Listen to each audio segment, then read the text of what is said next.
We like it the old way a little bit better, don't we? And we'll be back. We'll be back to that soon, I think. I really believe it. And we were received by thousands and thousands of people coming in.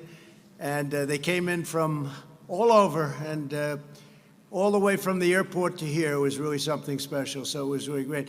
Sit down, let's have a little fun, and we'll talk, and then we'll talk about the business and the great job that you're doing, and we really appreciate you being here. Thank you very much. I'm honored.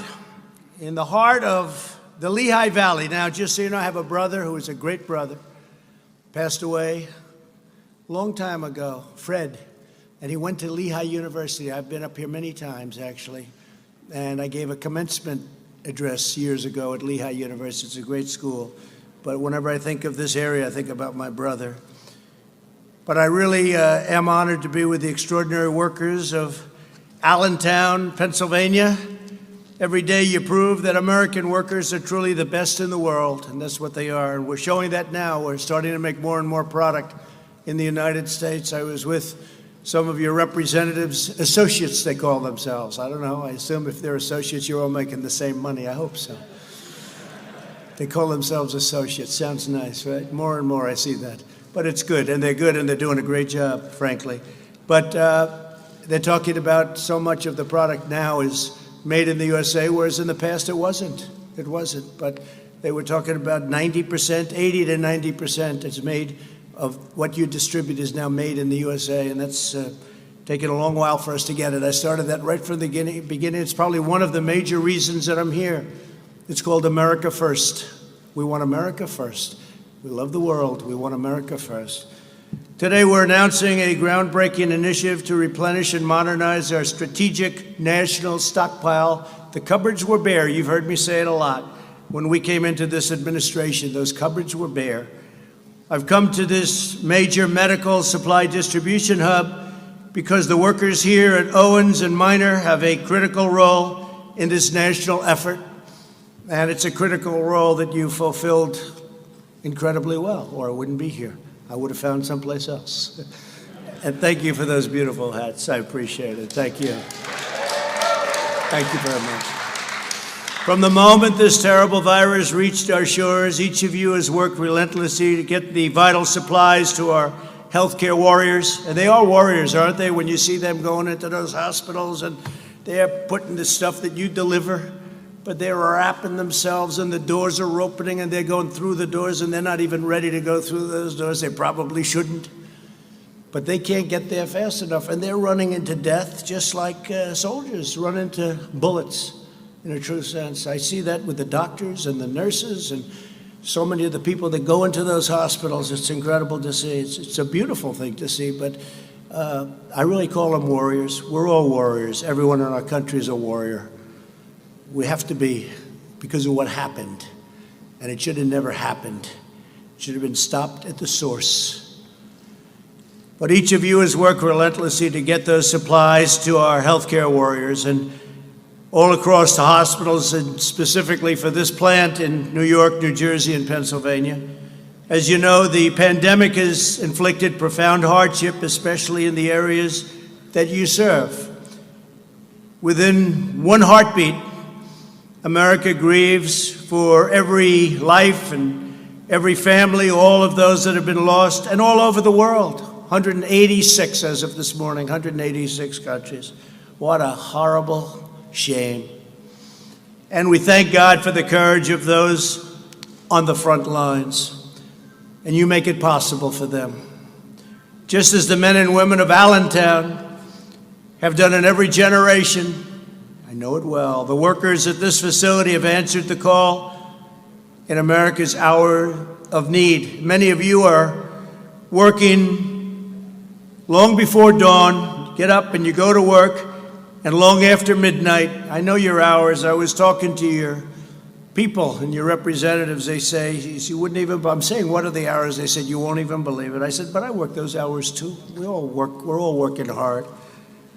You're driving forklifts, staging pallets, packing, picking, loading, and shipping all sorts of things all over these primarily 3 states. Since February, you have deployed an amazing 1.75 million N95 respirators, and you make them now yourselves, 3.4 million gowns, 80 million gloves, and much more. And on behalf of our nation, I want to thank you because you're making America proud. We really do. We thank you very much. Thank you all. Thank you.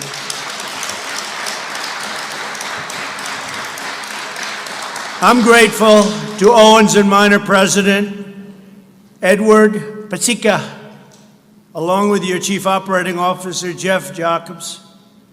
We're also joined by Secretary Alex Azar, doing a terrific job, and your statement to the press today was fantastic. He made a very impassioned, strong, powerful statement today. FEMA Administrator Pete Gaynor. Pete, thank you very much. Great job. Fantastic job. You're dealing directly, and you and Admiral John Polovchek. Where's the Admiral? Admiral, great job. Thank you very much. Are they doing a good job here, Admiral? Huh? Good. When the Admiral says yes, that means you're doing a good job. And the CEO of the U.S. International Development Finance Corporation, Adam Bowler. Thank you, Adam. Fantastic. Every incredible worker here today is part of the greatest mobilization of American society since World War II.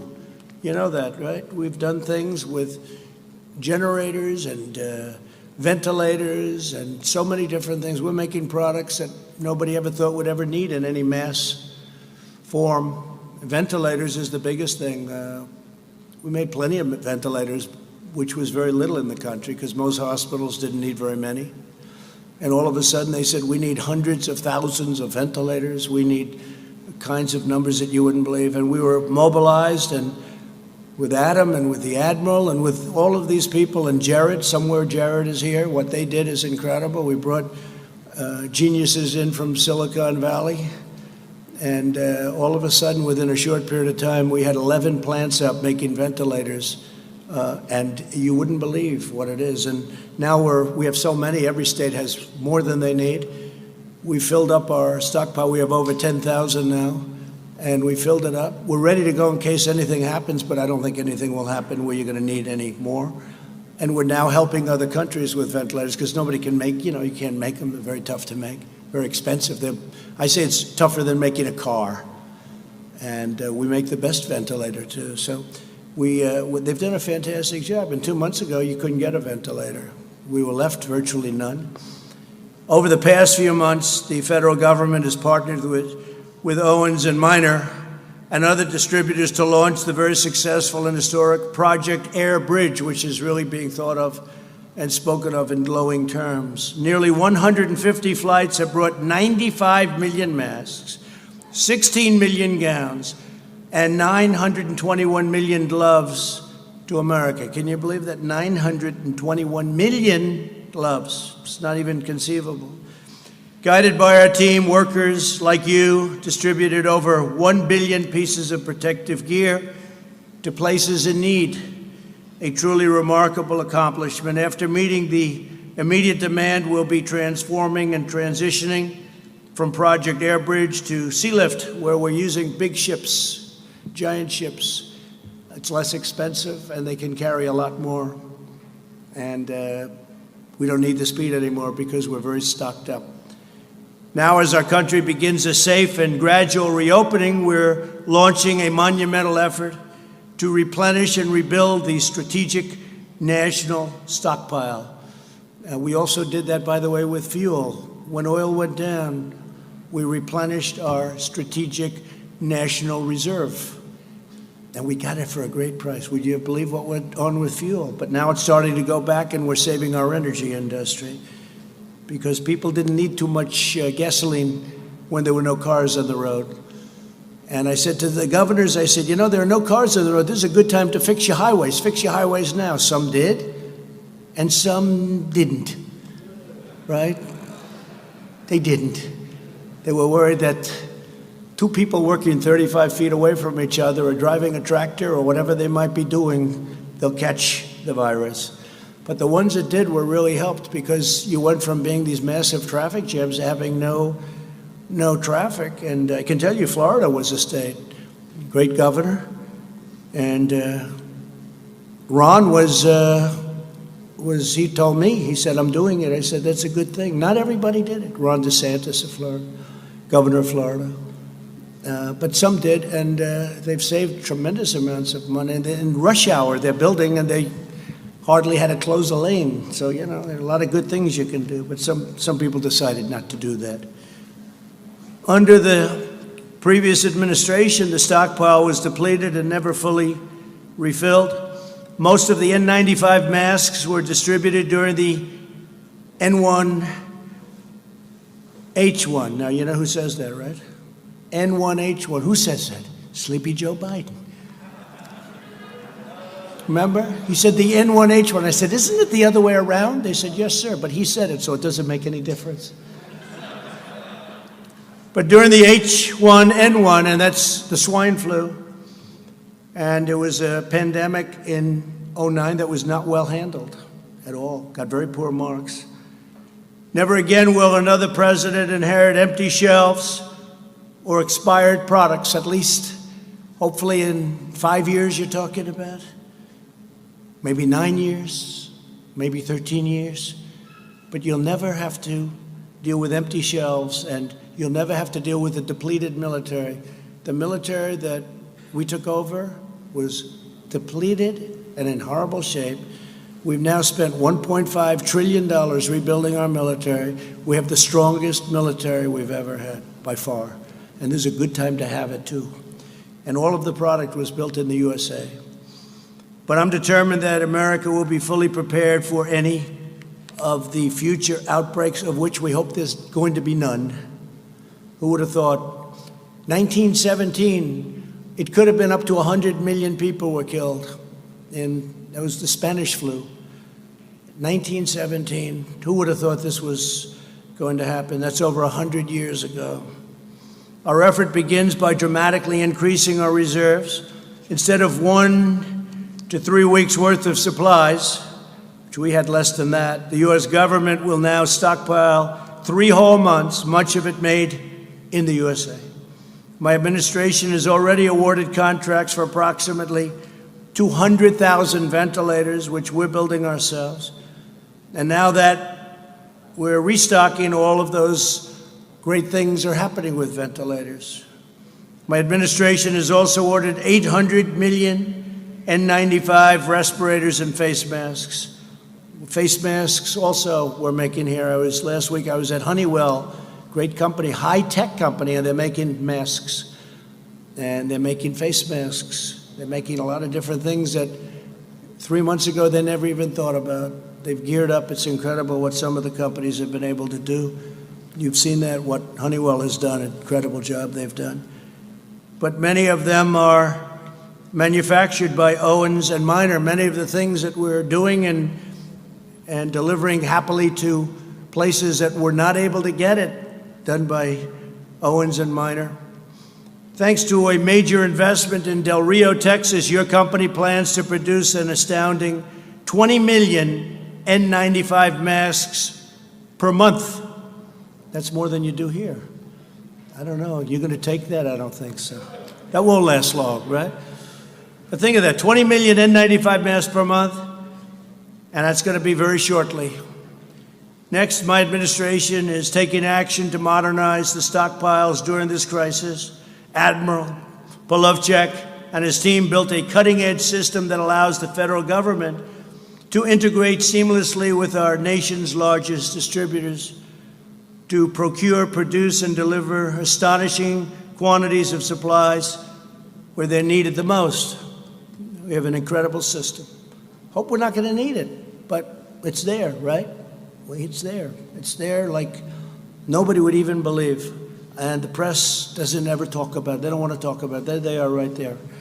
They don't want to talk about it. They are a disaster. But that's okay. The people understand, and that's all that really matters when you get right down to it. Going forward, we'll build on the system to create a stockpile that is not only the best resourced in the world, but also evolves to meet all of the new threats that can happen, things that you're not even thinking about right now. We'll continue to partner with American industry and distributors like you to help manage and rotate our vastly expanded inventory. The final step in rebuilding the stockpile is to bring critical manufacturing permanently back to America. Wouldn't that be nice, right? We're doing it, and we've been doing it. My goal is to produce everything America needs for ourselves and then export to the world, and that includes medicines. It's very important. Too reliant on other countries. And I've been saying that for a long time, long before I became elected president, right? He knows, he's been hearing it.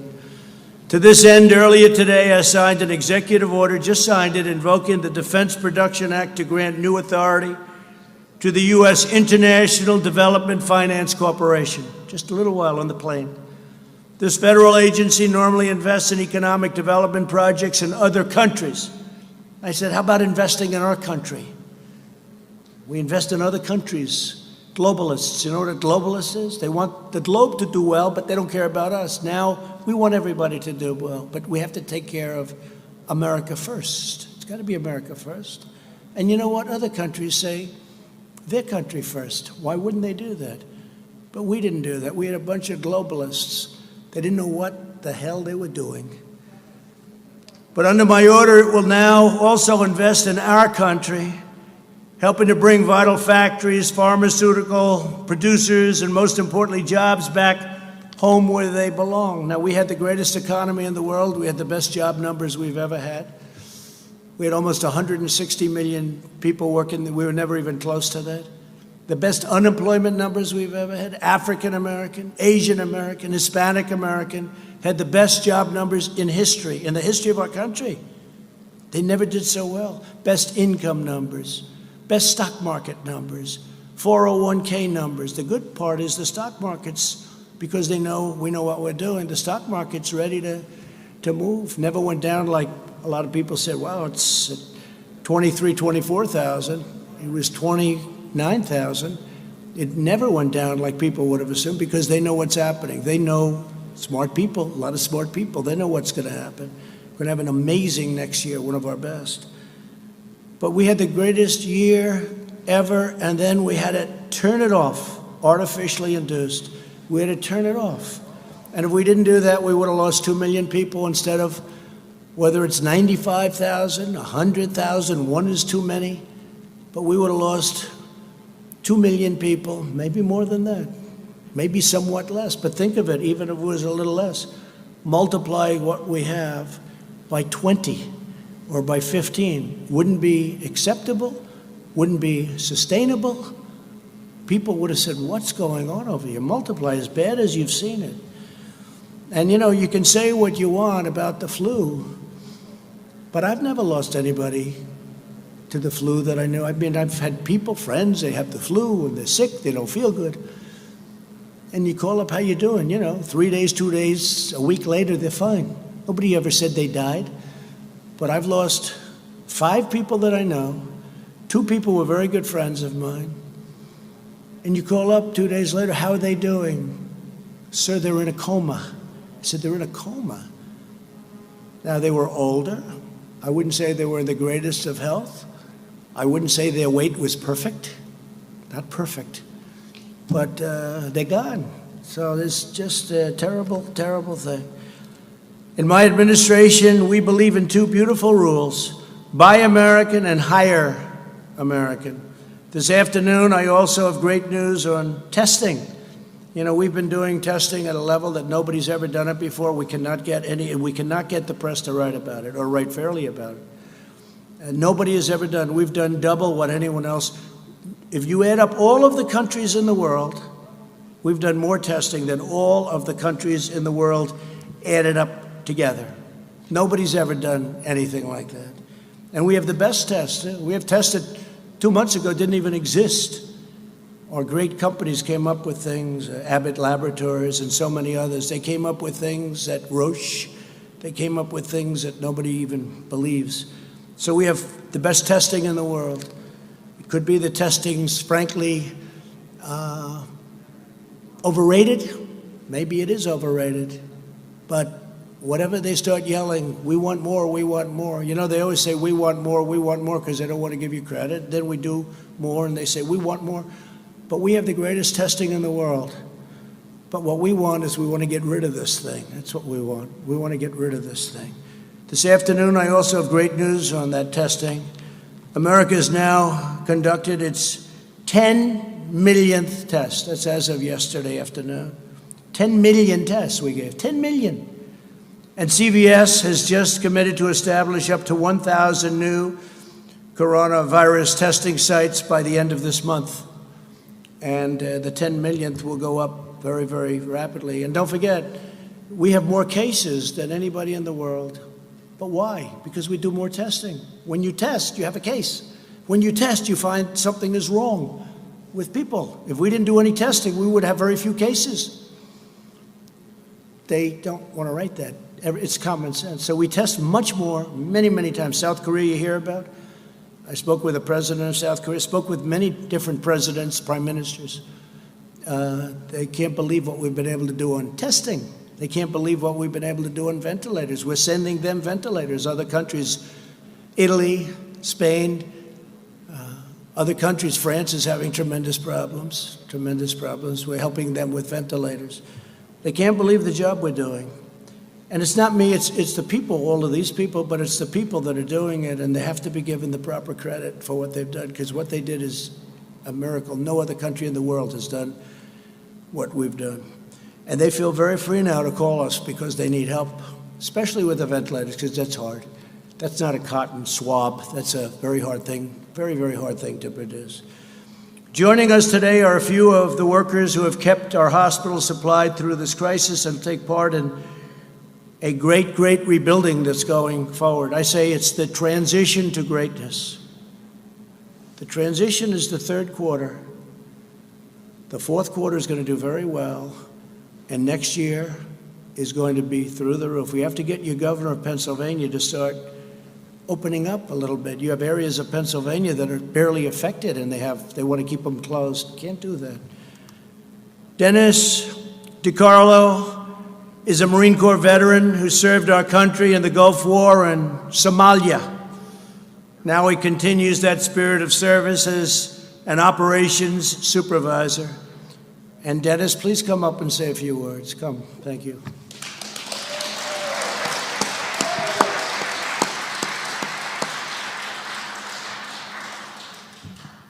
Thanks, Dennis. Thank you, Mr. President. I want to first start by saying thank you to all my teammates out there. We've had a lot of blood, sweat, and tears, and I want to say thank you to you guys. You guys are the ones who did this, so thank you. I know we're in a crisis situation with our country, and people have asked me how it's changed. For us, it's almost with little modifications. It's day-to-day business for us as dealing with the medical supplies. But I feel the one emphasis is on the seriousness.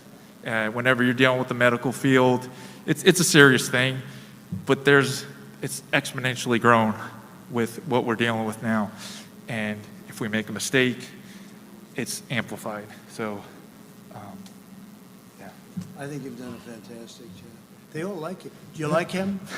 Huh? Thank you. Hey, Dennis, thank you. Good job. Good man. Give him a hand. Come on. I could see they like you, Dennis.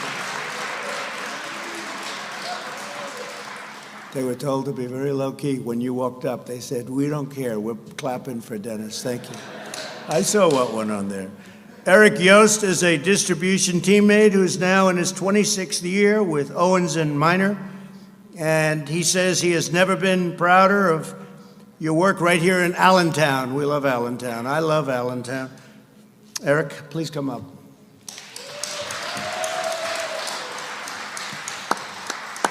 Thank you, sir. Thank you. Wow, wait a minute, I'm like short. Okay. Sorry about that. Yes, I want to thank you also. If it wouldn't be for this great team of Owens and Minors all over the nations, we wouldn't be here today. I want to thank you all. Thank you again.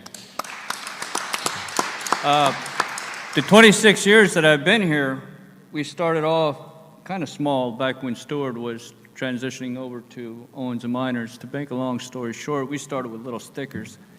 And modern technology today revolved to where we have RFs, and we're better to equip the hospitals a lot quicker and pick it, receive it real fast.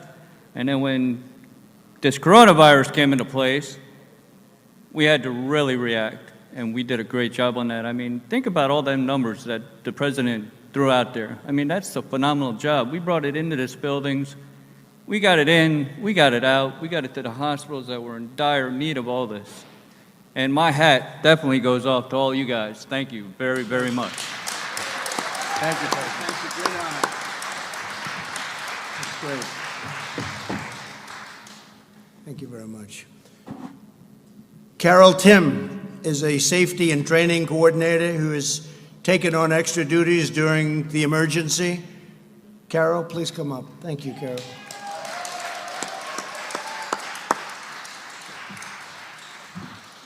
It's an honor to share the stage with you. It really is.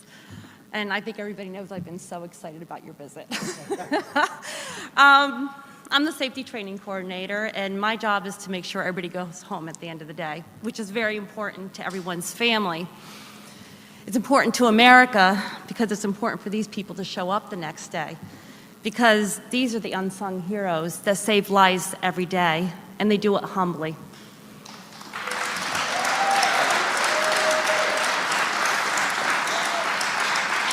Mr. President, I wish you could have been here when we get the order to start transporting the masks and the gowns and everything that needs to go out to these hospitals. When that order came in, teammates from all different shifts just stopped without hesitation, and they flowed like magic in this facility. It was amazing to be able to see that, and they did phenomenal.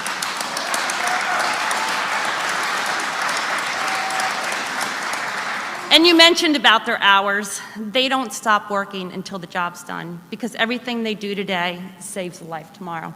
So they're awesome, awesome Americans. So thank you. Thank you very much. Thank you. Great job. Thank you, Carol. Great job, too.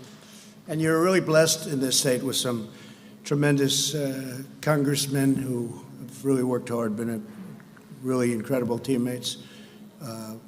Sean Parnell is going to be fantastic, too. I hope that all works out, but he's an outstanding person. But they really work very hard, and I can say that some don't and some do. This state, you have a lot of hard workers, so you're very well represented. But I want to thank you all, because for generations, American greatness was made, forged, and won in places like Bethlehem and Easton. It's the home of Larry Holmes, right? Larry Holmes. Is he still in Easton? Oh, good. Well, say hello. He was some fighter, huh? He used to talk about Easton. That's great. Say hello to Larry. And Allentown, your ancestors in this region are the patriots who mined the coal, loaded the rail cars, and poured the steel that built our biggest cities and raised our tallest towers. I built some of them. This is the place, this is where it starts. In the 20th century, Pennsylvania workers helped put America on top of the world. Now we're reclaiming our heritage as a nation of manufacturers. You saw how good those numbers were, going up, up, up. We're going to have an interruption, but you watch what happens starting in the fourth quarter, probably starting in the third quarter a little bit, the transition quarter. But we're going to be bigger and better than ever. We've learned a lot. We've also learned not to rely on others so much. Let's do it ourselves. Let's build it ourselves. Let's make it ourselves. But you're going to be a nation of manufacturers, and Pennsylvania workers will once again, you're going to lead the way. With your help, we will vanquish the virus. We're going to vanquish the plague. I call it the plague because that's what it is. We'll get our nation back to work, and we will build our glorious future with American hands and American grit and American pride. You have heart. I want to thank you to everyone at Owens and Minor. I want to thank you for this great area of the world. As I told you, I think of Fred, my brother Fred. God bless you and God bless America. Thank you very much. Thank you. Thank you.